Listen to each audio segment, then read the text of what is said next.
Hello friends আপোনালোক সকলোকে পুনৰবাৰ স্বাগতম জনাইছো এডুকেয়াৰ কম্পিটিটিভ চেনেলটিলৈ আৰু আজি আমি আলোচনা কৰিছো জেনেৰেল নলেজৰ ওপৰত ইয়াত মুঠ 20টা প্ৰশ্ন ডিসকাস কৰা হৈছে এই প্ৰশ্নসমূহ আহি থকা অসম চৰকাৰৰ চাকৰিসমূহৰ বাবে খুবেই গুৰুত্বপূৰ্ণ আৰু দৰকাৰী আশা কৰিছো আপোনালোকে এই ভিডিঅ'টি ভাল পাব আৰু যদি আপোনালোকে এই ভিডিঅ'টি ভাল পায় তেতিয়াহলে লাইক শেয়াৰ আৰু সাবস্ক্ৰাইব কৰিবলৈ একেবাৰে নপাহৰিব আৰু লগতে আপোনালোকৰ বন্ধু-বান্ধৱীৰ সৈতে শেয়াৰ কৰিব বন্ধুসকল এইটো হৈছে জেনেৰেল নলেজৰ ওপৰত 2 নম্বৰ ভিডিঅ' পাৰ্ট 2 ইয়াৰ আগতে আমি পাৰ্ট 1 ডিসকাস কৰিছো যদি আপোনালোকে মোৰ এই ভিডিঅ'টি চোৱা নাই তেতিয়াহলে ডেসক্ৰিপচনত লিংক দিয়া আছে আপোনালোকে গৈ চাই ল'ব পাৰে আহক আমি আৰম্ভ কৰো question number 21 Majuli is formally declared as district in Assam মাজুলীখন কেতিয়া সম্পূৰ্ণ জিলা হিচাপে ঘোষণা কৰা হয় অপচনসমূহ দিয়া আছে a September 2016 b November 2016 January 2017 and March 2017 এই গোটেইকেইটা অপচনৰ ভিতৰত শুদ্ধ অপচনটো হৈছে অপচন নম্বৰ এ সেপ্টেম্বৰ 2016 আৰু মাজুলীখনৰ মুঠ মাটিকালি হৈছে 553 স্কয়াৰ কিলোমিটাৰ 553 বৰ্গ কিলোমিটাৰ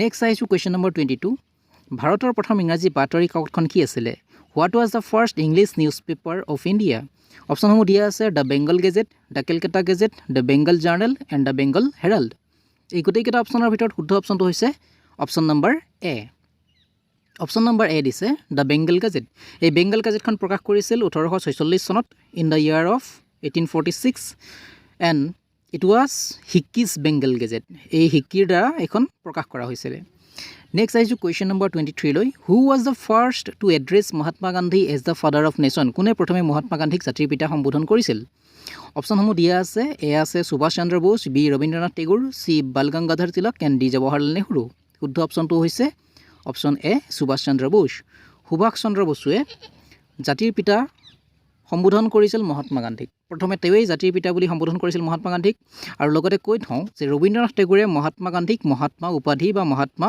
টাইটেলটো দিছিলে নেক্সট আহিছো question number 24 which forest is single handedly planted by যাদৱ পায়েঙে কোনখন অৰণ্য নিজ হাতেৰে ৰোপণ কৰিছিল অপচনসমূহ দিয়া আছে A Barnadi forest B Molai forest C Barail forest and D Dihing forest গোটেইকেইটা অপচনৰ ভিতৰত শুদ্ধ অপচনটো হৈছে option number B Molai forest কিহৰ কাৰণে মলাই ফৰেষ্ট কাৰণ যাদৱ পায়েঙৰ আন এটা নাম তেওঁৰ নিকনেম হৈছে মলাই পায়েং আৰু সেই কাৰণে এই ফৰেষ্টখনৰ বা এই অৰণ্যখনক নাম দিয়া হৈছে মলাই ফৰেষ্ট নামে আৰু এইখনৰ মাটিকালি হৈছে 550 হেক্টৰছ নেক্সট আহিছো কোৱেশ্চন নম্বৰ 25 লৈকে in which year Kaziranga has been declared a world heritage site by UNESCO কোন চনত কাজিৰঙাক বিশ্ব ঐতিহ্য স্থান হিচাপে ঘোষণা কৰা হয় অপচনসমূহ দিয়া আছে 1982 1985 1987 এণ্ড 1982 গোটেইকেইটা অপচনৰ ভিতৰত শুদ্ধ অপচন হৈছে 1985 1985 চনত কাজিৰঙাক বিশ্ব ঐতিহ্য স্থান হিচাপে ঘোষণা কৰা হয় লগতে 1905 চনত কাজিৰঙাক ৰিজাৰ্ভ ফৰেষ্ট হিচাপে 1950 চনত ৱাইল্ড লাইফ চেঞ্চুৰী হিচাপে 1974 চনত নেশ্যনেল পাৰ্ক হিচাপে আৰু 1985 চনত ৱৰ্ল্ড হেৰিটেজ চাইট হিচাপে আৰু লগতে 2006 চনত ৰিসেন্টলি টাইগাৰ ৰিজাৰ্ভ হিচাপে ঘোষণা কৰা হয় নেক্সট আহিছো কোৱেশ্চন নম্বৰ 26 লৈ the Bodoland territorial council was established in the year BTC কেতিয়া গঠন কৰা হৈছিল অপচনসমূহ দিয়া আছে 1998 2001 2002 আৰু 2003 গোটেইকেইটা অপচনৰ ভিতৰত শুদ্ধ অপচনটো হৈছে অপচন নম্বৰ ডি 2003 চনত বিটিচি গঠন কৰা হৈছিল 2003 চনৰ পিছত ক্ৰমান্বয়ে বিটিচিখন বিটিডিলৈকে ৰূপান্তৰিত হ'ল আৰু প্ৰথম বিটিচিৰ চিফ আছিলে মুখ্য প্ৰধান সচিব আছিলে হাগ্ৰামা মহিলাৰী আৰু এই বিটিডিৰ যিখিনি ডিস্ট্ৰিক্ট যিকেইখন ডিস্ট্ৰিক্ট আছে সেই ডিস্ট্ৰিক্টকেইখন আছে কোকৰাঝাৰ বাক্সা ওদালগুৰি এণ্ড চিৰাং এই চাৰিখন ডিস্ট্ৰিক্ট মিলি বিটিডি গঠন হৈছে নেক্সট আহিছো question number 27 in which year Sattriya is recognised as classical dance by Sangeet Natak academy of India কিমান চনত সত্ৰীয়া নৃত্যক শাস্ত্ৰীয় নৃত্য হিচাপে ঘোষণা কৰা হয় অপচনসমূহ দিয়া আছে 1998 বি 2000 চি 2002 এণ্ড ডি 2003 অপচনসমূহৰ ভিতৰত শুদ্ধ অপচনটো হৈছে অপচন নম্বৰ বি 2000 চনত সত্ৰীয়া নৃত্যক শাস্ত্ৰীয় নৃত্য হিচাপে ঘোষণা কৰা হয় আৰু এই ঘোষণাটো কোনে কৰিছিলে সংগীত নাটক একাডেমী ভাৰতৰ সংগীত নাটক একাডেমীয়ে 2000 চনত শাস্ত্ৰীয় নৃত্য হিচাপে সত্ৰীয়া নৃত্যক স্বীকৃতি প্ৰদান কৰে নেক্সট আহিছো কোৱেশ্চন নম্বৰ 28 লৈকে হিমন্ত বিশ্ব শৰ্মা ইজ দ্য ডেছ chief minister of Assam Himanta Biswa Sarma কিমান নম্বৰ চিফ মিনিষ্টাৰ বা মুখ্যমন্ত্ৰী হয় অসমৰ অপচনসমূহ দিয়া আছে 14 15 16 এণ্ড 17 গোটেইকেইটা অপচনৰ ভিতৰত শুদ্ধ অপচনটো হৈছে অপচন নম্বৰ বি দিয়া আছে 15 আৰু হিমন্ত বিশ্ব শৰ্মা হৈছে 15th chief minister of Assam তেওঁ কিমান নম্বৰ মুখ্যমন্ত্ৰী হয় 15 নম্বৰজন মুখ্যমন্ত্ৰী তেওঁৰ আগতে কোন আছিলে তেওঁৰ আগতে আছিলে সৰ্বানন্দ সোণোৱাল তো সৰ্বানন্দ সোণোৱাল কিমান নম্বৰ হয় সৰ্বানন্দ সোণোৱাল হৈছে 14th chief minister of Assam was Sarbananda Sonowal তেওঁৰ আগত আছিলে তৰুণ গগৈ। এতিয়া বৰ্তমান আমাৰ এই 2021 চনত হৈছে হিমন্ত বিশ্ব শৰ্মা। নেক্সট আহিছোঁ কুৱেশ্যন নম্বৰ 29লৈকে। Which one is not a tiger reserves of Assam? তলৰ কোনখন ব্যাঘ্ৰ প্ৰকল্প নহয়? অপশ্যনসমূহ দিয়া আছে মানস, নামেৰি, ওৰাং এণ্ড কাজিৰঙা। এই গোটেইকেইখন নেশ্যনেল পাৰ্ক বা ৰাষ্ট্ৰীয় উদ্যান। কোনখনত বাঘ নাই? অপশ্যনসমূহৰ ভিতৰত শুদ্ধ অপশ্যনটো হৈছে option number C. Option number C দিয়া আছে ওৰাং। ওৰাং নেশ্যনেল পাৰ্ক বা ৰাজীৱ গান্ধী নেশ্যনেল পাৰ্ক, য'ত বাঘ পোৱা নাযায়। বাঘ নথকাৰ বাবে এইখনক কি কোৱা হৈছে? অসমৰ ব্যাঘ্ৰ প্ৰকল্প নহয় বুলি কোৱা হৈছে। আৰু এইখনৰ স্থাপন কৰা হৈছিলে 1985 চনত। এণ্ড এৰিয়া আছে 78 স্কুৱেৰ কিলোমিটাৰ। নেক্সট কুৱেশ্যনলৈকে আহিছোঁ, question number 30। Saraighat war was fought between which Assam king and Mughal sultan? শৰাইঘাটৰ যুদ্ধখন কোনজন আহোম ৰজা আৰু মোগল চুলতানৰ মাজত হৈছিল? অপশ্যনসমূহ দিয়া আছে চক্ৰধ্বজ সিংহ, উদয়াদিত্য সিংহ, গদাধৰ সিংহ এণ্ড ৰুদ্ৰ সিংহ। অপশ্যনসমূহৰ ভিতৰত শুদ্ধ অপশ্যনটো হৈছে অপশ্যন নম্বৰ বি, উদয়াদিত্য সিংহ। যেতিয়া শৰাইঘাটৰ যুদ্ধ হৈছিলে তেতিয়া অসমৰ বা আহোমৰ ৰজা আছিলে উদয়াদিত্য সিংহ, আৰু মোগল চুলতানৰ যিজন সেনাপতি আছিলে যিয়ে এই যুদ্ধখন লিড লৈছিলে, নেতৃত্ব বহন কৰিছিল, তেওঁ আছিলে ৰাম সিং। নেক্সট আহিছোঁ আমি কুৱেশ্যন নম্বৰ 31লৈকে। Who is considered as the chief architect of Taj Mahal? কাক তাজমহলৰ মুখ্য স্থাপত্যবিদ হিচাপে ধৰা হয়? অপশ্যনসমূহ দিয়া আছে মীৰ আব্দুল কৰিম, আহমদ লাহৌৰী, চি আছে মকৰামত খান এণ্ড ডি আছে উস্তাদি শ্বাহ। অপশ্যনসমূহৰ ভিতৰত শুদ্ধ অপশ্যনটো হৈছে option number B, Ahmad Lahori. Ahmad Lahori কি হয়? তাজমহলৰ মুখ্য স্থাপত্যবিদ হয়। আৰু এই তাজমহলটো আগ্ৰাত আছে, আপোনালোক সকলোৱে গম পায়। আৰু এই তাজমহলটো বনাওঁতে সময় লাগিছিলে 22 বছৰ। আৰু কাৰ দিনত বনোৱা হৈছিলে? শ্বাহজাহানৰ দিনত বনোৱা হৈছিলে। নেক্সট আহিছোঁ কুৱেশ্যন নম্বৰ 32লৈকে। From which city did the 1857 revolt start? 1857 চনৰ বিদ্ৰোহ কোনখন চহৰৰ পৰা আৰম্ভ হৈছিল? অপশ্যনসমূহ দিয়া আছে কলকাতা, লক্ষ্ণৌ, মিৰাট এণ্ড দিল্লী। অপশ্যনসমূহৰ ভিতৰত শুদ্ধ উত্তৰটো হৈছে অপশ্যন নম্বৰ চি, মিৰাট। মিৰাটৰ পৰা 1857 চনৰ চিপাহী বিদ্ৰোহ বা চেপই মিউটিনি আৰম্ভ হৈছিলে। আৰু ইয়াৰ গুৰি ধৰোঁতা আছিলে Mangal Pandey. Mangal Pandey was the leader of this mutiny. আৰু তেওঁক কি কৰা হৈছিলে? মংগল পাণ্ডেক কি কৰা হৈছিলে? ফাঁচি দিয়া হৈছিলে। কাৰ দ্বাৰা? ব্ৰিটিছৰ দ্বাৰা। মনত ৰাখিব, চিপাহী বিদ্ৰোহৰ নেতৃত্ব বহন কৰিছিল মংগল পাণ্ডেয়ে।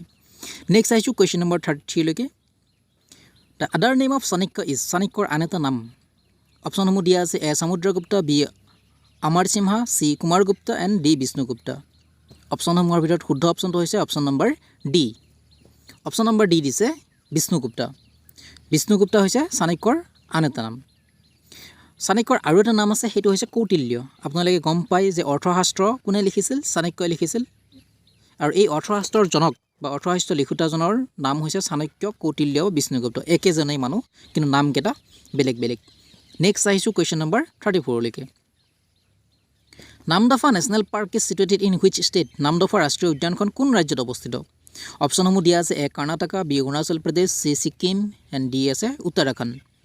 অপশ্যনসমূহৰ ভিতৰত শুদ্ধ অপশ্যনটো হৈছে option number B, Arunachal Pradesh. Arunachal প্ৰদেশত থকা নামদফা ৰাষ্ট্ৰীয় উদ্যানখন এখন দেশৰ আগশাৰীৰ ৰাষ্ট্ৰীয় উদ্যান। আৰু এই ৰাষ্ট্ৰীয় উদ্যানখন ক'ত আছে? অৰুণাচল প্ৰদেশৰ চাংলাং ডিষ্ট্ৰিক্টত আছে। Namdapha national park is in Changlang district of Arunachal Pradesh and it was established in 1974। আৰু এইটো কেতিয়া স্থাপন কৰা হৈছিলে? 1974 চনত। মনত ৰাখিব, বহুতেই ইম্পৰ্টেণ্ট প্ৰশ্ন এইটো। নেক্সট কুৱেশ্যনলৈকে আহিছোঁ, question number 35। The national song of India Vande Mataram was first published in which novel in 1882? 1882 চনত ভাৰতৰ ৰাষ্ট্ৰীয় গীত বন্দে মাতৰম প্ৰথম কোনখন উপন্যাসত প্ৰকাশ পাইছিলে?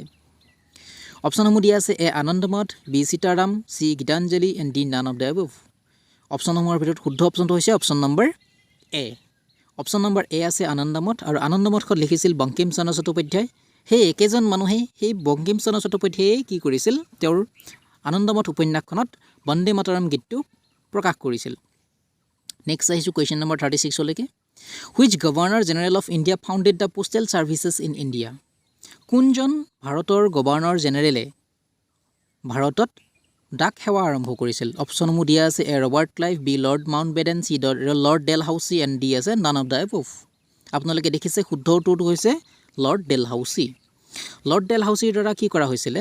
ভাৰতত ডাক সেৱাৰ প্ৰথম আৰম্ভণি ঘটোৱা হৈছিলে। পোষ্টেল ছাৰ্ভিচটো কাৰ দিনত? লৰ্ড ডেলহাউচিৰ দিনতেই পোষ্টেল ছাৰ্ভিচ বা ডাক সেৱা আৰম্ভ কৰা হৈছিলে। নেক্সট আহিছোঁ কুৱেশ্যন নম্বৰ 37লৈকে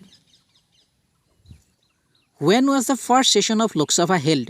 প্ৰথম লোকসভাৰ অধিৱেশন কেতিয়া আৰম্ভ হৈছিল অপশ্যনসমূহ দিয়া আছে A 15 August 1950 B 15 August 1952 C দিয়া আছে 13 মে 1952 D দিয়া আছে 12 জানুৱাৰী 1953 এই গোটেইকেইটা অপশ্যনৰ ভিতৰত শুদ্ধ অপশ্যনটো হৈছে অপশ্যন নম্বৰ C 13 মে 1952 13 মে 1952 চনত প্ৰথম লোকসভাৰ অধিৱেশন আৰম্ভ হয় এইখিনিতে লগতে আৰু এটা কথা কৈ থৈ দিওঁ যে 1951 আৰু 52 চনত ভাৰতৰ প্ৰথম সাধাৰণ নিৰ্বাচন অনুষ্ঠিত হৈছিল জেনাৰেল ইলেকশ্যন ফাৰ্ষ্ট আৰম্ভ হৈছিল 1951 পৰা 52 চনৰ ভিতৰত নেক্সট আহিছোঁ question number 38 And the first general election held in India ভাৰতত প্ৰথম সাধাৰণ নিৰ্বাচন কেতিয়া অনুষ্ঠিত হৈছিল অপশ্যনসমূহ দিয়া আছে A 1950 B 1951 C 1952 D আছে 1955 অপশ্যনসমূহৰ ভিতৰত শুদ্ধ অপশ্যনটো হৈছে অপশ্যন নম্বৰ C 1952 চনত 1952 চনত ভাৰতত প্ৰথম সাধাৰণ নিৰ্বাচন অনুষ্ঠিত হয় আৰু এই সাধাৰণ নিৰ্বাচনখন 1951 চন অক্টোবৰ মাহৰ 1951 চনৰ পৰা ফেব্ৰুৱাৰী মাহৰ 1952 চনলৈকে হৈছিল ইয়াত লিখিছে যে general elections were held in India between 25th October 1951 and 21st February 1952 an election commission was set up in the year 1950 1950 চনত নিৰ্বাচন আয়োগ গঠন হৈছিল নেক্সট আহিছোঁ কুৱেশ্যন নম্বৰ 39 লৈকে When did Raimana Forest of Assam declared as 6th national park? Raimana অৰণ্যখন কেতিয়া ৰাষ্ট্ৰীয় উদ্যান হিচাপে ঘোষণা কৰা হয় অপশ্যনসমূহ দিয়া আছে A June 9 2021 July 9 2021 July 5 2020 and June 5 2021 শুদ্ধ অপশ্যনটো হৈছে অপশ্যন নম্বৰ D June 5 2021 বিশ্ব পৰিৱেশ দিৱস 2021 চনৰ বিশ্ব পৰিৱেশ দিৱসৰ দিনাখনেই কুকুৰাঝাৰ স্থিত ৰাইমনা অৰণ্যখন বা ৰাইমনা ফৰেষ্টক ৰাইমনা ৰাষ্ট্ৰীয় উদ্যান হিচাপে ঘোষণা কৰা হয় নেক্সট আহিছোঁ কুৱেশ্যন নম্বৰ 40 লৈকে The last ruler of Ahom kingdom was Ahom ৰাজবংশৰ শেষ ৰজাজন আছিলে অপশ্যনসমূহ দিয়া আছে A Gadadhar Singh B Chakradhwaj Singh C Purandar Singh and D আছে ৰুদ্ৰ সিংহ অপশ্যনসমূহৰ ভিতৰত শুদ্ধ অপশ্যনটো হৈছে পুৰন্দৰ সিংহ পুৰন্দৰ সিংহ আছিলে আহোম ৰাজবংশৰ একেবাৰে শেষৰজন ৰজা তেওঁৰ পিছত আহোম ৰাজবংশৰ আৰু কোনো ৰজা হোৱা নাছিলে তেতিয়া গোটেই আহোম ৰাজবংশ বা গোটেই অসমখন ব্ৰিটিছৰ অধীনলৈকে গুচি গৈছিল তো বন্ধুসকল আপোনালোকলৈ এই 41 নম্বৰ কুৱেশ্যনটো আগবঢ়াইছোঁ which is the Asia's largest tea estate এছিয়াৰ আটাইতকৈ ডাঙৰ চাহ বাগিচা কোনখন অপশ্যনসমূহ দিয়া আছে Sonapur tea estate option B আছে Ghograjan tea estate option C আছে Harmuti tea estate and option D আছে মোনাবাৰী টি ষ্টেট এইটো মোনাবাৰী হ'ব লাগে মোনাবাৰী টি ষ্টেট এই অপশ্যনসমূহৰ ভিতৰত কোনটো শুদ্ধ অপশ্যন বুলি আপোনালোকে ভাবে যদি আপোনালোকে জানে তেতিয়াহ'লে মোক কমেণ্টত ৰিপ্লাই কৰি জনাব পাৰে মই আপোনালোকৰ বাবে আকৌ নতুন ভিডিঅ' লৈ আহিম তেতিয়ালৈকে চাই থাকিব মোৰ এই জেনেৰেল নলেজৰ ভিডিঅ' আৰু লগতে আপোনালোকে ইয়াতে ভাৰতৰ ইতিহাসৰ বিষয়ে পঢ়িবলৈ পাব তেতিয়াহ'লে বন্ধুসকল আপোনালোকে যদি মোৰ ভিডিঅ'টি চাই ভাল পাইছে তেতিয়াহ'লে লাইক শ্বেয়াৰ আৰু ছাবস্ক্ৰাইব কৰিবলৈ একেবাৰে নাপাহৰিব আৰু লগৰ বন্ধু বান্ধৱীৰ সৈতে শ্বেয়াৰ কৰিব থেংক ইউ